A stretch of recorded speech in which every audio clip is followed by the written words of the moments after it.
All right, welcome back from break. We're going to continue right where we left off with a little bit of a review to remind ourselves of where we were. But we'd gone through this entire process of taking these assets. We had two different kinds of stocks and annuities, and then we designed a database to support that data model, where we've got this person, right, with a first name, last name, and date of birth. And they've got a one-to-many relationship with this email table over here because we want to support multiple emails. And then we have a many-to-many relationship through this join table right here from the person to this asset table over there. And we were debating on where things exactly belong, right? Where does number of shares belong? Where does monthly payment belong?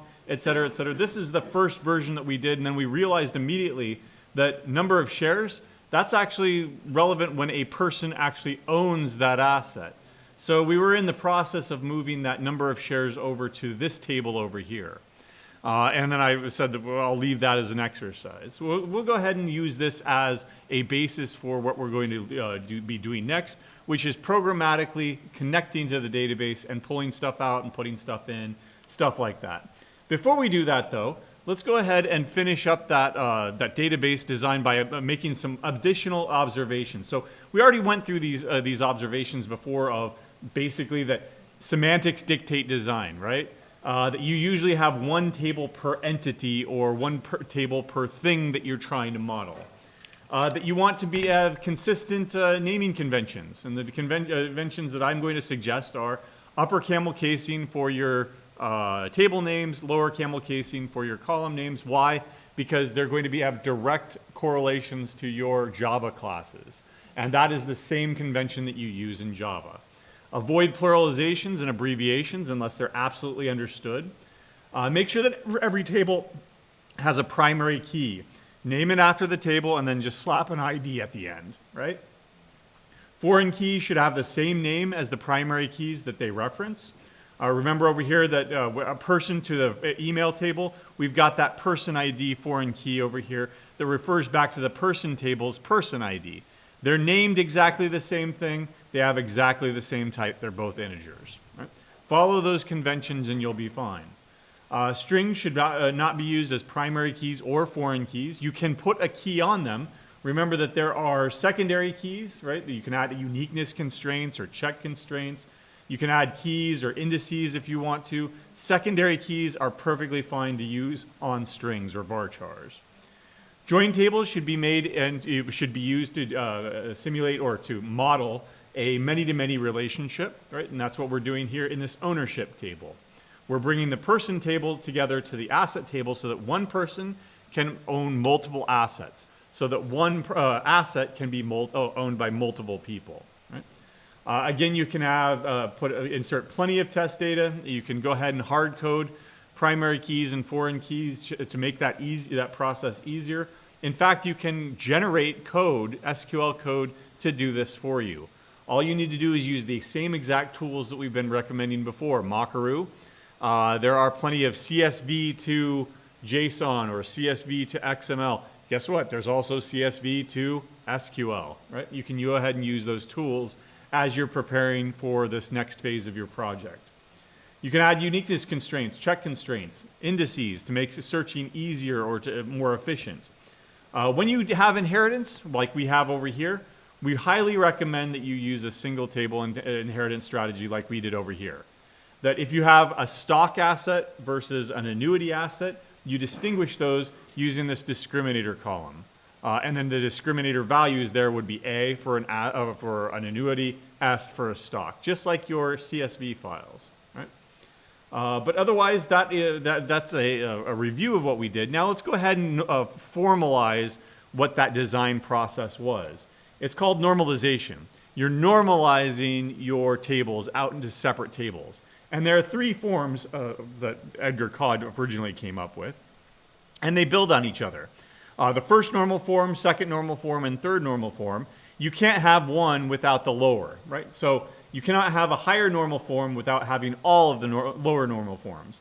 For example, you can't have, if you're going to be second normal form, you have to be first normal form. If you're going to be third normal form, you have to be first and second normal form, right? They build on each other. So which one of each, what is one of each one of these? Well, it's pretty straightforward, right?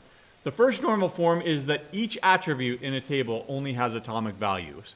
Now, translation, what that means is that each column only represents one piece of data, one value, right?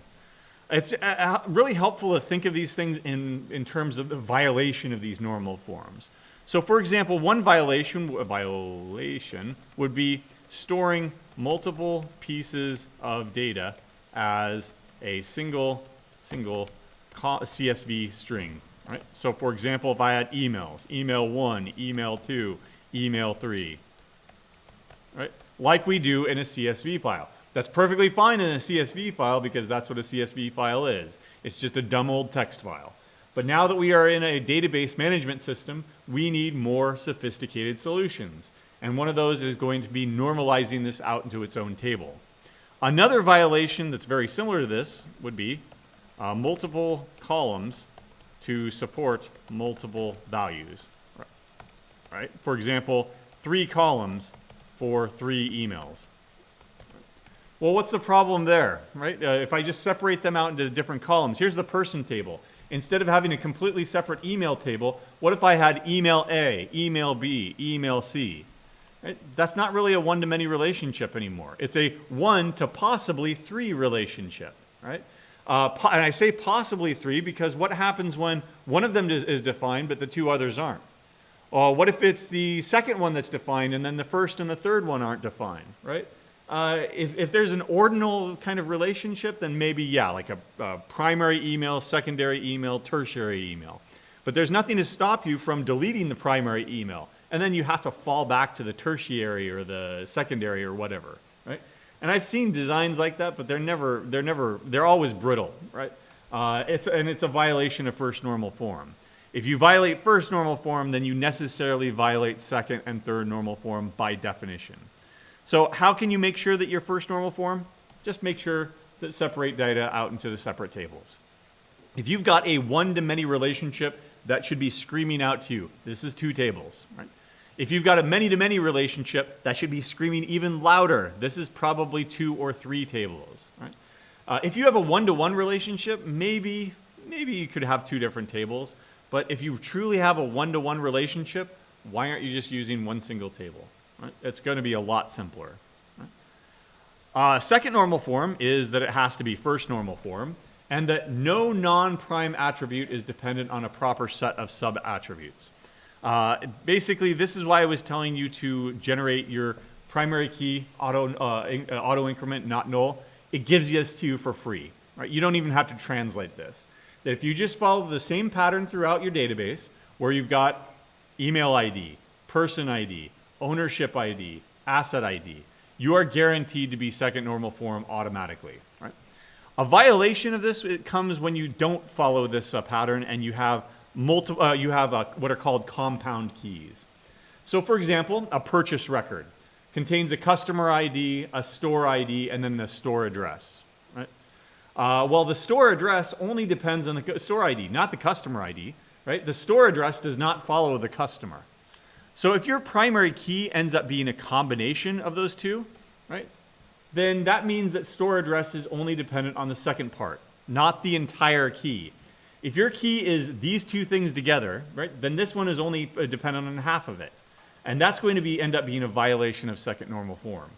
That no non-prime attribute, the store address, is dependent on a proper subset of the prime attributes. In other words, this is the proper subset. If I've got a set of 2, then a proper subset would be one or the other, not both. Right? So this should not be there. Instead, what should you do? You should separate these out into store information. All right? The store information is over there, and the address information is over there. In fact, if you have a store and you have an address, right, then that's telling you probably there's multiple tables there. What exactly is the relationship? That's up to you to decide with your design process. Right? It's often necessary or useful to define combination keys, but keep them secondary, right? Don't rely on them as the primary keys. Again, if you go back to this design tip and use a primary key, auto-incremented, auto-generated, not null, you have second normal form automatically, right? Again, just split everything out into its own table. That's what normalization is. You're normalizing this data out into separate tables. Finally, the third normal form is transitivity, right? Third normal form has to be second normal form and transitively first normal form. And the official statement for this one is that no non-prime column, right, attribute, is transitively dependent on the key. So for example, what if I were to do the following? I'll store, say, terms and monthly payment for an annuity. An annuity asset, remember? That annuity pays you a monthly payment for a certain number of terms, which are years. In fact, let me clarify that as years, right? Terms and years. But also, I store the value, right? Which is equal to terms, years, term years or whatever, times monthly payment times 12. Right, there we go. So why would it be a bad idea to store this value right here? Because it is transitively dependent on these two other values here. What if one of these values changes? Does this value change over here if after I set it? No, it's not like it's an Excel file or a declarative programming language where if you say, well, this cell over here is the sum of these two cells over here. And then if you go and change the first cell over here, it automatically changes it down here. It reacts or it changes, right, based on the values that are stored in these two cells over here. That's Excel. That's a declarative style, a reactive style, right? We don't have that here. Instead, if I change the terms from 5 years to 6 years, well, I still have this old value in here, right, because I stored it stupidly, right? Instead, what I should do is I should always recompute it as necessary so that any changes to one or the other are not causing an out-of-sync kind of piece of data, right? Storing the data that is transitively dependent is wrong, right? Again, why? Because it quickly may become out of sync with I always spell it with a H, sync with the other data, right? Instead, transitively dependent data should be recomputed either in a query or in a program. Right? We call this the middle tier. We won't be talking about multi-tier architecture, but the Java code that you are writing, it would be considered a middle tier. You've got your database tier down here. You've got your middle tier that's responsible for all the business logic, all right? Computing the sales, computing the total of sales, et cetera. And then up even above that, you've got the view tier where users interact with that stuff. It's not necessarily a human user either. It could be an API that interacts with your view tier, right? But that's multi-tier architecture, right? It introduces a failure point, right? It gives you a failure point. It introduces possible data anomaly, and we do not want that. We don't want repetition of data, and this is repetition of data, because if it can be computed by these two pieces of data, multiplying them together and multiplying it by 12, then we don't store this third piece of data that depends on those pieces of data, because that is redundant, all right? Again, there's a nice little mnemonic device here that you can use to remember this. Every non-key attribute must provide a fact about the key, first normal form, the whole key, right, second normal form, and nothing but the key, so help you COD. Remember COD, Edgar COD from 1970, right, at IBM, the developer of the relational database model. Right?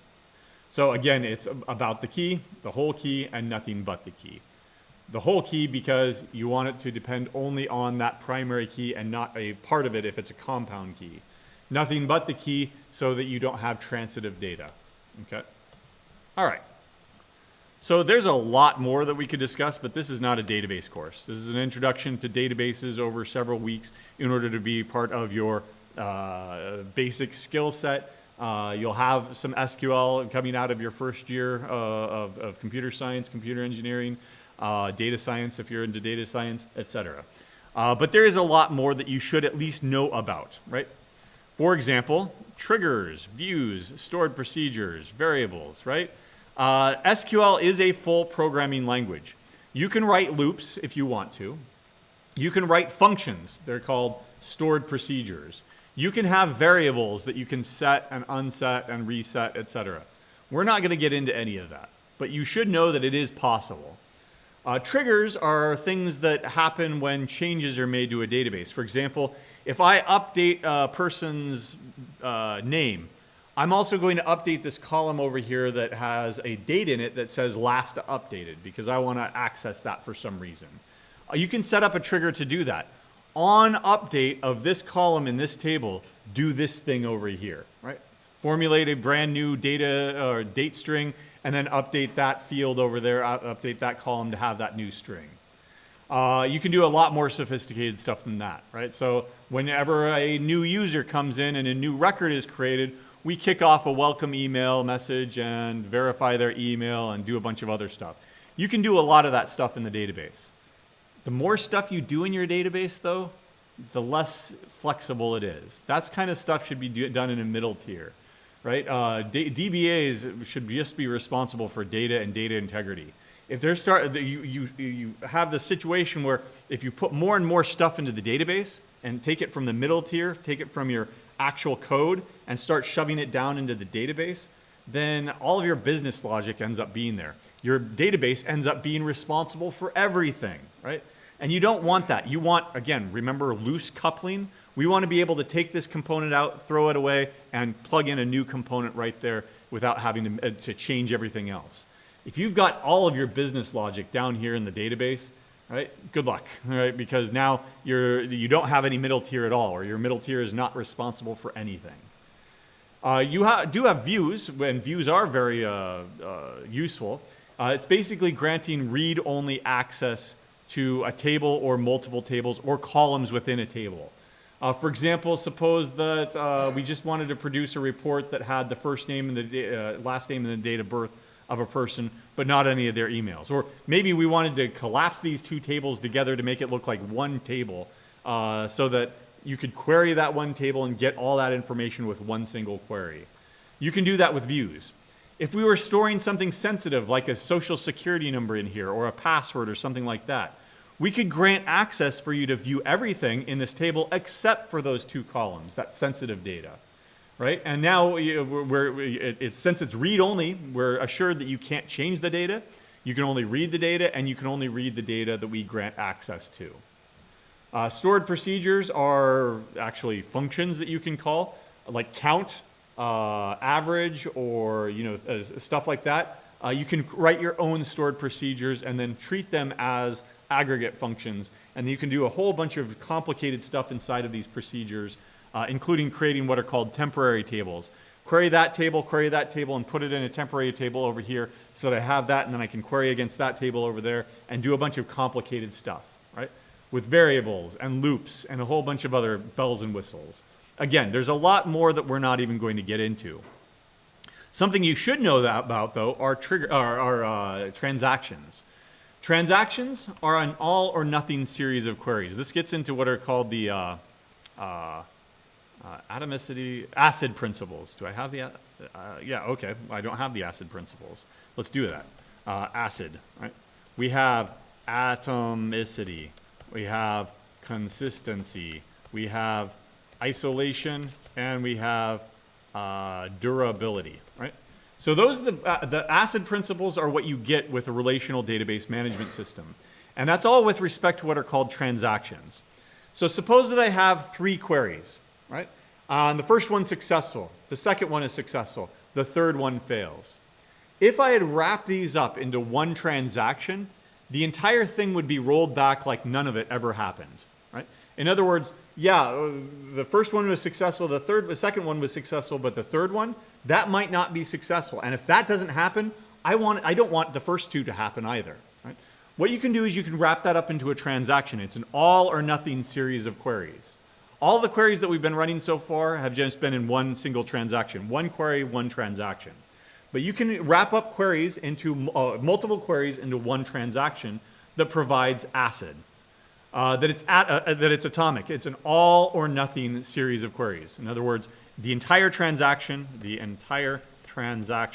happens or none of it does. That's atomicity. Consistency. Before and after the transaction, all database rules will hold. So if you put in a rule that says that a check constraint, for example, where the APR cannot be less than 0, right? Or the number of shares, I think we did that. The number of shares cannot be 0. Before and after the transaction, it will guarantee that that rule is satisfied. It can have it can violate that rule temporarily for the purpose of the transaction because, for example, you insert some data, but then you don't have the number of shares. The second query puts in the number of shares. The third one changes it, right? And in the process between query 1 and query 2, maybe that rule is violated. But at the end of that transaction, you will have consistency. Otherwise, it will reject it, and it's like none of it ever happened. Right? You also have isolation. Right? This is what makes it possible to have multiple users accessing the same database.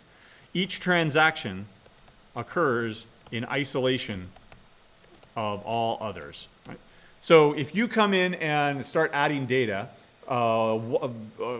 like during my transaction, I start a transaction, you come in and you start changing data. Then my transaction will not see that change at all. It's like that didn't happen, right? Before and after. The entire transaction will have basically a snapshot of the database to work with. And so each transaction occurs in isolation of each other. And durability is that after a catastrophic failure, right, all database rules will still apply. Right? You will not have, for example, orphaned children over here emails. The first name here the last name is not nullable. You will never have the case that somebody kicks the power cord out and the entire database crashes.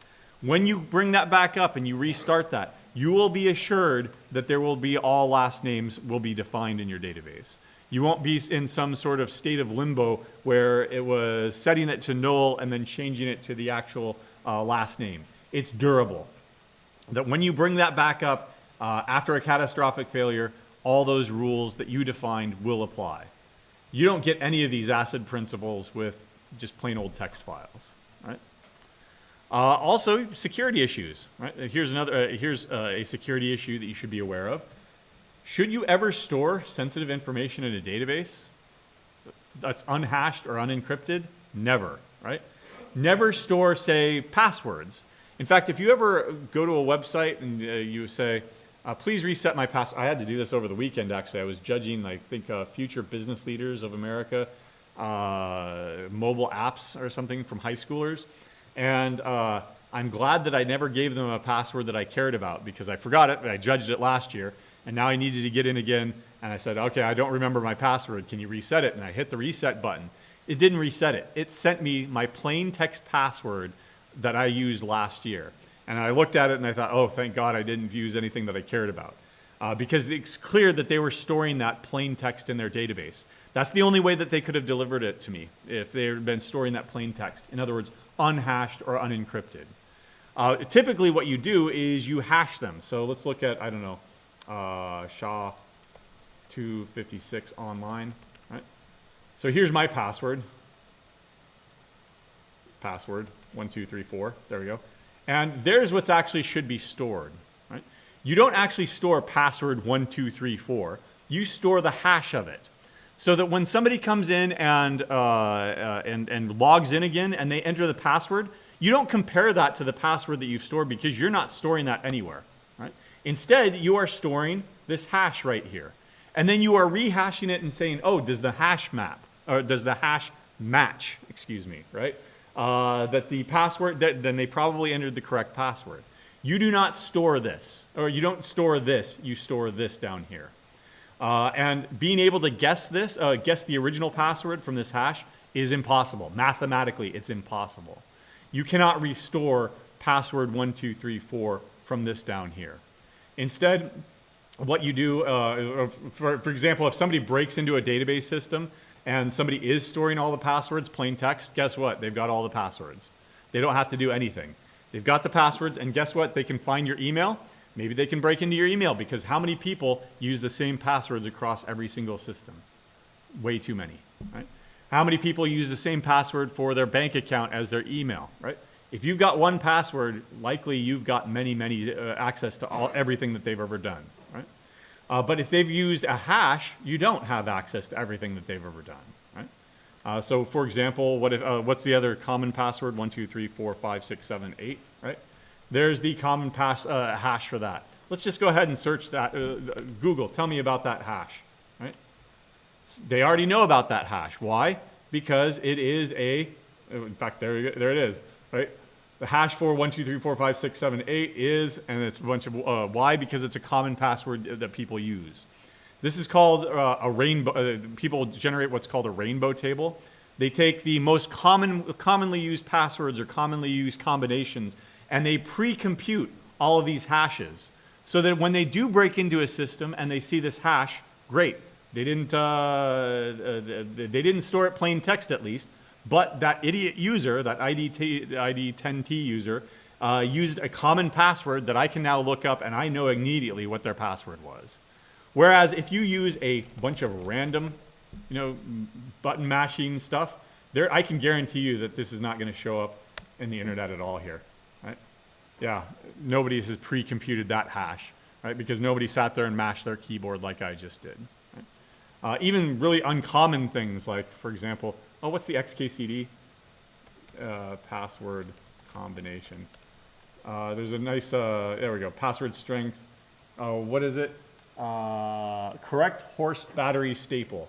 So, correct horse battery staple. There we go. I can almost guarantee you that this hash is probably somewhere, because that XKCD article is very, no, not really. Okay. I'm sure that it's somewhere. Oh, there we go. Oh, that's MD5. That's somewhere else. All right. Looks like somebody is using it. Anyway, somebody probably is did I spell everything right? Battery staple, correct horse battery staple. Yeah, like this? Oh, I know what you're saying. All right. No, I'm sure that somebody has done this before. Oh, there it is. Right, private keys there. I don't know if that's exactly it, but no, there it is. Brain wallet. Correct horse battery staple. Somebody has indeed used this before. But the idea here is that if you start replacing letters with numbers, then pre-computing these hash tables, these rainbow tables, kind of becomes useless. Because if somebody does get that random hash, even just adding, a random number to the end of something that is memorable, right? That will result in a completely different hash that I can almost guarantee that nobody has done, right? They would actually have to, brute force this, and nobody's brute forcing a password that long, right? So, with respect to databases, though, you don't store it at all, right? In fact, it's best to just use a third-party service. It is even better to offload, outsource authentication to a third party. For example, Google or GitHub, etc. How many times can you go to a website and then you can log in with your Google credentials or your GitHub credentials or some other credentials of like Facebook or something like that? Don't even store that stuff at all. Don't even do authentication. Just use one of those third-party apps to do it, right? And then it's their responsibility to make sure everything is correct, right? Okay, what else? Oh, there's another nice thing that I like to cover. Let's see, let's go out and out on this. There we go, that's better. So soft versus hard deletes. A hard delete is when you actually run a delete command. Now remember, when you run a delete command, everything is gone, right? Now you do have safe mode. Let me go over here, and there are all the people. So let's go ahead and delete from person, right? It's not gonna let me do that, remember? Why? Because I'm in safe mode. You can't just delete everything.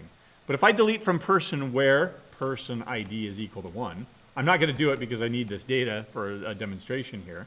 But this will actually run. That's a hard delete. Hard delete, right?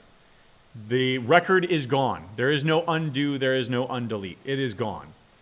What you can do instead is a soft delete. A soft delete involves defining a Boolean column is active, right? Now that is either true or false. So that if it's true, the record is active. If it's false, then it is deleted, right? But it's not actually deleted. It can always be restored or undeleted by setting is active to true again. Right? Now, why would you want to do something like this? To protect yourselves against idiot users, right? You can write a front-end software to be as protective as possible against the idiot user, where you have a delete button, right? They hit delete, and then you have a pop-up button that says, are you absolutely sure you want to delete this? This cannot be undone. They say yes. Maybe you have a secondary pop-up. Are you absolutely sure you cannot undo this? Please type your name to confirm, right? GitHub does this. If you want to delete a repo, you actually have to say, yes, I do, and then you have to type in the repo name to confirm that you want to do it. Once that's done, then it's gone, right? If you're using hard deletes, where it's an actual delete command. On the other hand, if you're using soft deletes, and you get a call from the user and they say, you know what, I know I said yes to both of those things, I didn't really mean it, right? Well, that sucks to be you, right? And then you go, well, maybe it'll take me a while to restore that data or whatever. You go off and you start, it's going to take me a few days, right? And then instead of 3 days, go and play video games or something like that. And then all you do is set one column of one record to active again by setting it to true, right? And now you're the hero and you got a free day off or something, right? Yeah, that took me 24 hours. I was able to work 24/7 on that, and it didn't take me the 3 days that I thought, right? Now you're the hero engineer that was able to fix their problem because they're the idiot user, right?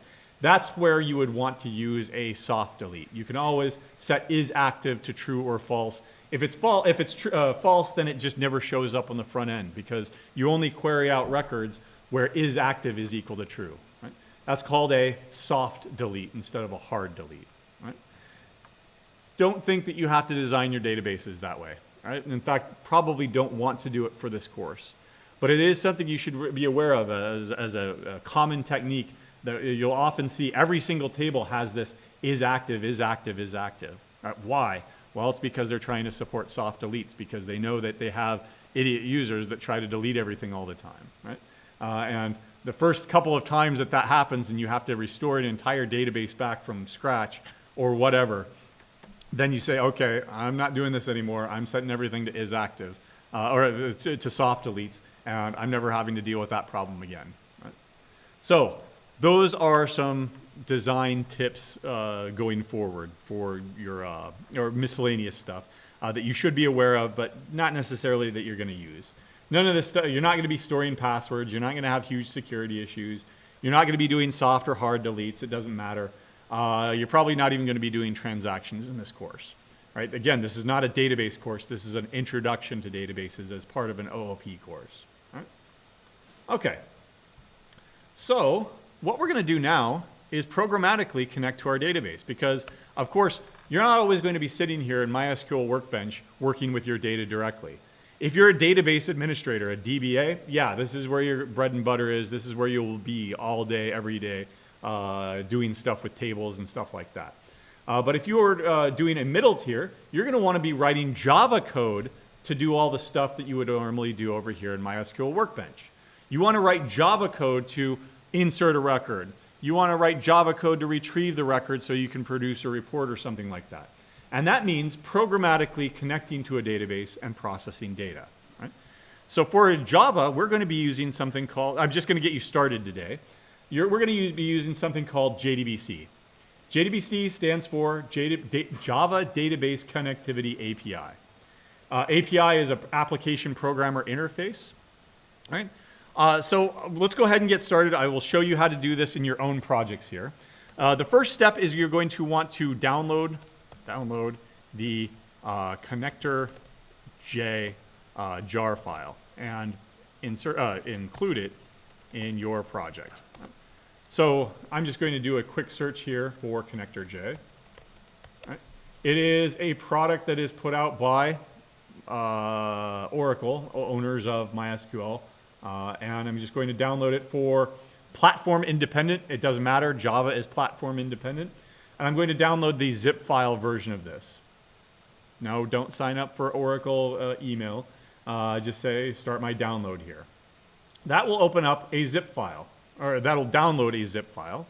When you open up that zip, when you open up that zip file, it's going to look something like this. It's going to have, a build XML file. It's going to have whatever. That's the one you want. You just want that one jar file. Okay. Let me go ahead and come over here to my project and drag and drop that like I would any other jar file into my lib folder. Yes, copy it over. Right click it, build path, add to build path. You are now able to connect to a MySQL database, right? And I'll show you how to do that here in a second. This goes back to the object-oriented programming principles. Remember dependency inversion, the solid principles, SOLID, right? The last one is dependency inversion. We do not write towards a MySQL database. We don't write towards a Postgres database. We don't write towards an IBM database or an Oracle database. We write towards an API, a application programmer interface. We write towards that interface. So that if I did want to change in the future, I don't want to use MySQL anymore because I don't want to conform to Oracle's stupidity, right? I want to now move to a truly free and open source software system, say like Postgres. Where's my web page there? Right? PostgreSQL, Java, jar file, Jdbc. Right? I want to move over to Postgres instead. Well, I can download Jdbc instead, right? And then I can connect to a Postgres database instead. Do I have to change any of my code over here at all that I'm about to? I haven't written it yet, but once I write it, do I want to change any of that code? No. All I would do is throw away this jar file and replace it with their jar file. Right? That's loose coupling. I can take this component out, throw it away, and plug something in, and now I'm doing something completely different without having to write any new code at all. Right? Wonderful. Again, that's part of the solid principles, dependency inversion. I'm not depending on MySQL. I am depending on Jdbc. Right? That jar file implements that interface, and I don't have to worry about it. Right? So make sure. Let me make sure that we have that URL in there. There we go. There's connector J, and I'll make sure to put that in the notes. There we go. There's the link. Right? Add it to your project as usual, right? And then start writing your Jdbc code. Right? All right, well, how do we go about doing that? All right. Well, to connect to a database, you need three things, first of all. What are those things that you need? You need to know where it is. So when you connected through MySQL Workbench over here, do you remember the three things that you had to provide? What's the first thing that you had to provide? A username, right? Username. My username is going to be Seberg3 because that's what it is. Your username is going to be different. What was the first thing that we had to do, though? What is the server name that you're connecting to again? Server URL is equal to, what is it? It's CSE. It's CSE Linux 01.unl.edu, right? But you actually need a little bit something more than that because you are not connecting to, like, say, HTTP. HTTP. Have you ever thought about what that means? Right? That's Hypertext Transfer Protocol. We're not accessing the web page out of that server. We are accessing this. There we go. Right? We are accessing JDBC MySQL, not HTTP or HTTPS. Right? So there, I'm going to be accessing that. What's the last thing that you need to connect to that database? Can anybody just get into your account? Nope. What do you need? A password. And I'm not going to tell you what my password is. Instead, I've put it in database info.password. There we go. I'm not going to show you. It doesn't really matter. I can always reset it, but it's a pain in the butt to reset, so I don't want to do that, right, in case anybody is feeling malicious out there. Okay. Once you've got those three things, now you can make your connection. Right? How do you make a connection? With a connection object. Right? That connection object is in. Come on, let me go ahead and import it. There we go. Import connection from java.sql. There is this package called java.sql where all this stuff is. You're going to connect to the database. You're going to make a query to the database. You're going to receive, if it's a select query, a result set back from the database. All those things are defined in the Java SQL library. I never showed this trick, but enough people have been doing it in their code that I want to dissuade you from doing it.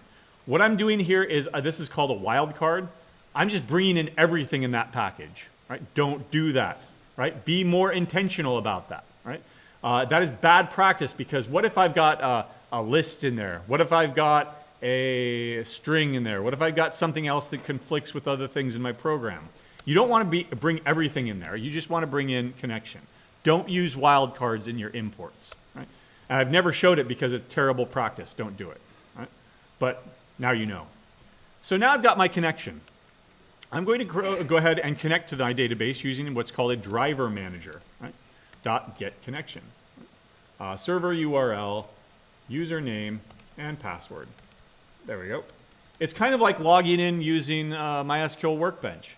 It's just going to go ahead and, behind the scenes, it's going to make a connection to the database, to this database at this URL, using this username, using this password right here. Right? Now it is it's not compiling here because it wants me to surround it with a try catch. If something goes wrong with anything with respect to your database, it's going to throw an SQL exception. There's just one type of exception, SQL exception. What if I had a bad password? What if I had a bad username? What if I had a bad URL? What if I didn't even have a network connection at all? I'm not going to shut off my network connection because I'm live streaming this, right? But suppose that entire server went down. Suppose I didn't have access to it. Suppose I was firewalled away from it. If anything bad happens, then an SQL exception is thrown. Can you recover from that? Can you recover? Can your codes then go, okay, well, first of all, I've got to fix the server over there, right? Your code can't do that.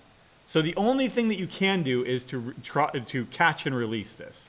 Throw a new runtime exception, E. Right? That's all we're going to be able to do. Anytime you're forced to surround this with a try catch, right? Just rethrow it as a runtime exception. Right? Let's go ahead and run this and see if it works. Wow, it worked. Why? Because nothing bad happened down here. And I know that system.out.println made a connection. Yay. If this gets printed out, that means that it continued without any error. Right? I was able to successfully make a connection. What does unsuccessfully making a connection look like? Misspelling my username here. Right? Exception. Right? Why? Because access denied for cwork3 at whatever. Using a password, yes, but it's not going to show you what password you were using for security reasons, obviously. Right? Okay. The last thing I'm going to do today is the last thing you do after you're done, right? So to do, I'm going to make a bunch of queries. ... The last thing I want to do, though, is take care of this connection. If you open up a connection, guess what? There's a connection running in the background, right?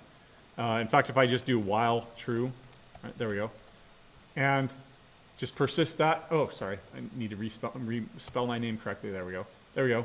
There. I'm intentionally in an infinite loop right now, keeping this connection open. Right? Now, when I kill this program, I'm going to be crossing my fingers here that connection gets reset for me. Right?